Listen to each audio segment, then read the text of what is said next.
मैं मध्य प्रदेश के मुख्यमंत्री डॉक्टर मोहन यादव जी को धन्यवाद ज्ञापित करता हूं। भारतीय जनता पार्टी की सरकार का धन्यवाद ज्ञापित करता हूं।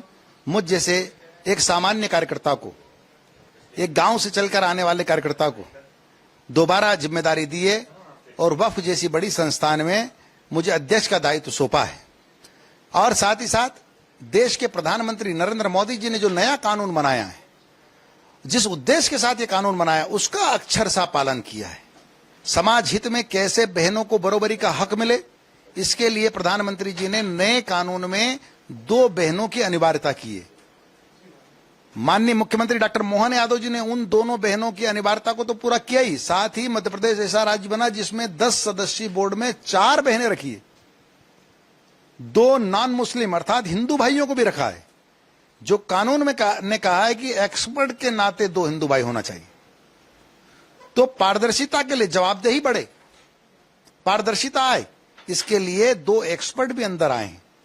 मैं इसके लिए भी डॉक्टर मोहन यादव जी का धन्यवाद ज्ञापित करता हूं। मुझे लगता है कि हम इस पर आगे बढ़ेंगे और देश के प्रधानमंत्री की मंशा के अनुसार वक्फों में सुशासन लाते हुए पारदर्शिता के साथ, जवाबदेही के साथ, वाकिफ की मंशा अर्थात दानदाता की जो शर्त है, जो उद्देश्य है, उसके अनुसार वक्फ संपत्तियों की सुरक्षा करते हुए अवैध कब्जेधारियों से वक्फ की संपत्ति को वापस लेकर अपनी आय बढ़ाकर जन कल्याण के कार्य, परोपकार के कार्य अर्थात फलाई कार्यों को आगे बढ़ाएंगे।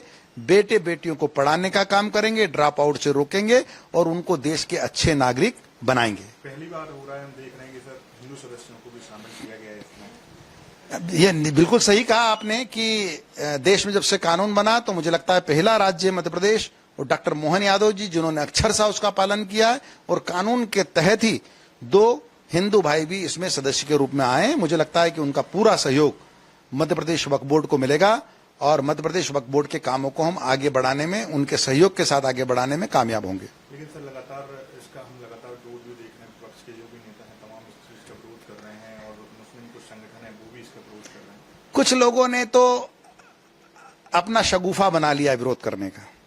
जब देश की सरकार कोई अच्छा कानून लेकर आती है, वो उस हर कानून का विरोध करते हैं, उस हर नीति का विरोध करते हैं। मैं सिर्फ मुस्लिम समाज की बात करूं तो सीए एनआरसी आया, पूरे देश को भड़का दिया।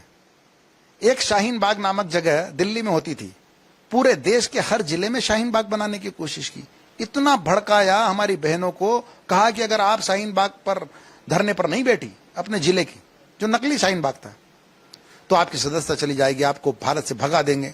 आज 6-7 साल बाद भी 6-7 नाम भी बता सकते हैं कि सीए एनआरसी के कारण से फला व्यक्ति को भारत की नागरिकता छोड़ना पड़ी? नहीं छोड़ना पड़ी।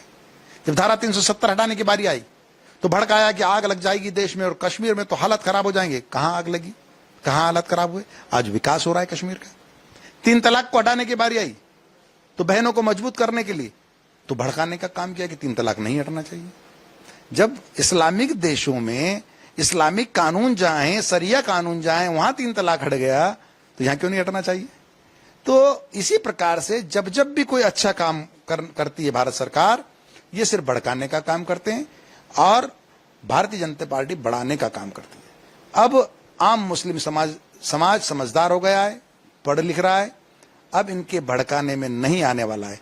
अब मुस्लिम समाज ये फर्क देख रहा है कि बरसों बरस कांग्रेस के राज में हमारे हाथ में पाने पेंचिस क्यों है, कमानी के पत्तों की दुकान क्यों है, अंडों की दुकान ही सिर्फ क्यों है, टायर पंचर की दुकान ही क्यों है।